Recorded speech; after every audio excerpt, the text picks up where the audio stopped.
What if I told you the most dangerous part of a war is not the war itself, it's the ceasefire? Yeah, the moment when headlines say calm, markets say uncertain, and behind the scenes, everyone loads their weapons again. Welcome to the Middle East in 2026, where the war between Donald Trump and Iran didn't end, it just went underwater. So here's the situation. America and Iran not actually bombing each other right now. Sounds good, right? Wrong. Because instead of missiles, they are switched to something way more powerful: money, trade, and chokeholds. The US has essentially locked down Iran economically. Sanctions, seizures, naval pressure. And Iran, they say, oh, you want to play that game? Cool. Let's talk about the most important oil choke point on earth, Strait of Hormuz. About 20% of the world's oil passes through that narrow strip of water. Now imagine this. Instead of a freeway, it's a parking lot. Now here's where it gets wild. Iran hasn't just blocked ships. They've turned the strait into something out of a video game.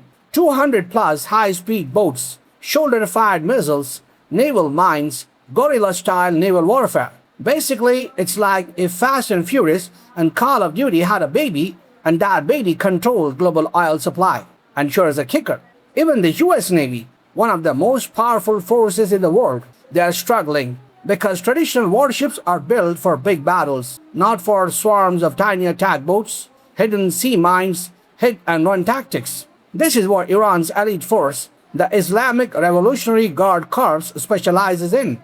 It's not conventional war, it's chaos engineering. Now, here's where things get spicy. During the actual war, countries like China and Russia stayed relatively quiet, but during the ceasefire, they showed up like, oh, now we have opinions. China is accusing the US of falsely targeting ships. Russia is questioning how America can even operate in mined waters. Translation: this is no longer a US-Iran issue.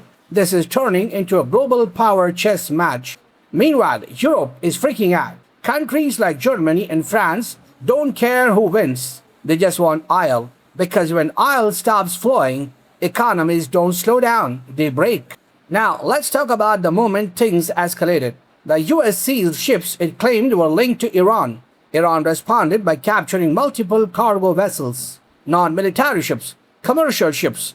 We are talking green-linked vessels, Panama-flagged ships, international trade carriers. Basically, neutral players got dragged into a geopolitical street fight. Imagine ordering something on Amazon and it gets delayed because two countries are playing naval tug-of-war with the shipping lane. That's the level we are at. Now, let's talk about the real villain of the story: time. Because there's a ticking deadline tied to Donald Trump.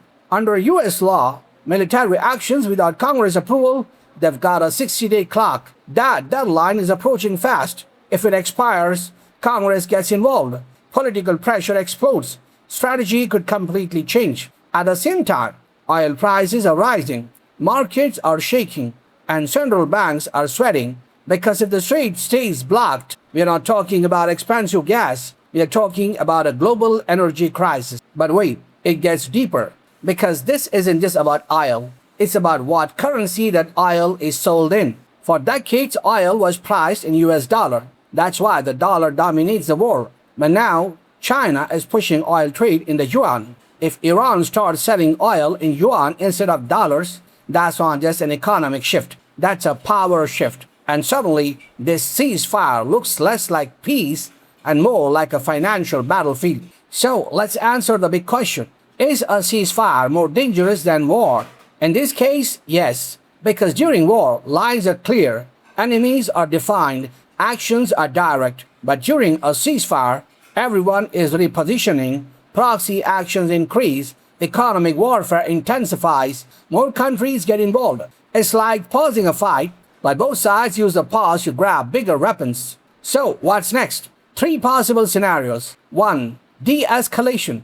America eases sanctions, Iran opens its strait, markets stabilize. Least likely. 2. Prolonged standoff. No war, no peace, just constant tension and rising prices. Most likely. 3. Full escalation. One wrong move, one attack, and boom, we are back in open war. So next time you hear the word ceasefire, don't relax, because sometimes silence isn't peace. It's just a moment before something much louder begins. So that's it.